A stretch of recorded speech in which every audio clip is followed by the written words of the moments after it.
మనం కోళ్లు పొదగేయడం చూస్తూ ఉంటాం. రోజుకి కోడైనా ఒకటే గుడ్డు పెడద్ది. ఈయన గాల్ బ్లాడర్ లో 2 గుడ్లు పెట్టాడు. ఒక్కొక్కటి 2 సెంటీమీటర్లు ఉందన్నమాట. నేను ఎప్పుడుండేదా ఎట్లన్నా కడుపులో నొప్పి లేదా? సో కోడి కూడా తెలియదండి గుడ్డు పెట్టిన సంగతి. అలాగే గాల్ బ్లాడర్ లో పెద్ద పెద్ద రాళ్ళు ఉంటే ఏమవుతుంది అనేది చూసుకుంటే ఈయనకి ఆ సైజ్ ఎంత ఉన్నాయి. తన వీడియో కూడా చూపిస్తాను మీకు. చాలా మందికి పడే క్వశ్చన్ ఏంటంటే, నాకు నొప్పి లేదు కదా, గాల్ బ్లాడర్ స్టోన్స్ ఎప్పుడు తీయించుకోవాలి? డాక్టర్ గా నేను కూడా చెప్పలేను. సో నేను జనరల్ గా చెప్పే ఆల్గరిథం ఏంటంటే, ఒకసారి మీకు ప్రాబ్లం ఉంది, నొప్పి వస్తే, వాంతులు వచ్చినా, జాండీస్ వచ్చినా చేయించుకోమని చెప్తాను. చాలా మందికి ఏంటంటే సైజ్ బట్టి చేయించుకోవాలా, సిమ్టమ్స్ బట్టి చేయించుకోవాలా, లేకపోతే ఏంటి అనేది చాలా పెద్ద క్వశ్చన్ అయిపోతుంది. దీంట్లో ఇది ఒక కాంప్లెక్స్ సినారియో. ఒక పేషెంట్, ఒక ఆవిడ 5 నెలలు అయింది పోస్ట్ పార్టం, అంటే డెలివరీ అయిన తర్వాత 5 నెలలు అయింది. చిన్న రాయ అది జారి ప్యాంక్రియాస్ లో పడిపోయి ప్యాంక్రియాస్ అంతా కుళ్ళిపోయి 2 నెలలు బాధపడింది.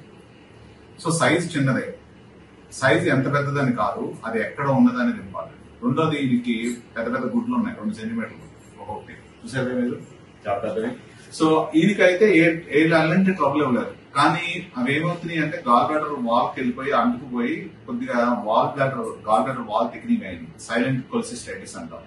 సో సైజ్ అనేది ఒకటైతే, అది ఎక్కడ ఉన్నది అనేది కూడా 2వ పాయింట్. మాటిమాటికి సిమ్టమ్స్ ఇస్తుందని 3వ పాయింట్.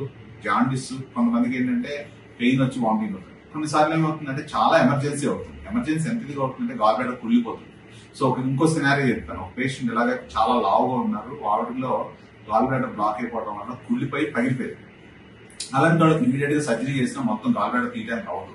వాళ్ళు ఏం చేస్తామంటే, ముందు డ్రైన్ పెట్టి ఆ పస్ అంతా బయటికి తీసి 6 వారాల తర్వాత అంతా హీల్ అయిన తర్వాత అప్పుడు సర్జరీ చేస్తుంటాం.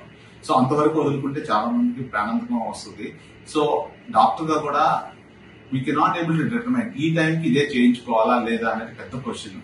సో ఈయనే చెప్తాడు, ఈయన వచ్చి అడిగాడు నన్ను, ఏమంటే ఎప్పుడు చేసుకోవాలి సర్జరీ అని.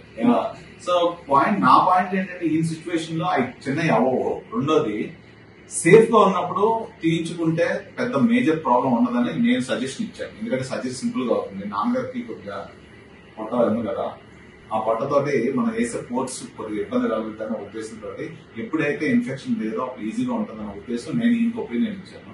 నేను ఇచ్చిన ఒపీనియన్ మీకు కరెక్ట్గా అనిపించిందా? చూస్తున్నా సర్జరీ అయిపోయిన తర్వాత, నేను సర్జరీ అయిపోయిన తర్వాత అరగంట తర్వాత నలమని చెప్పాను, పంపించాను కదా బయటికి. చెప్పండి.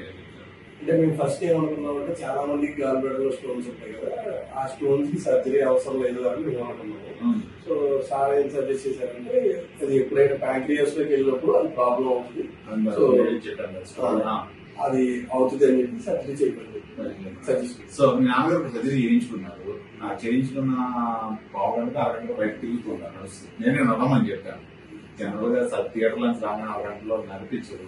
సర్జరీ అయిందా లేదా డౌట్ వచ్చింది.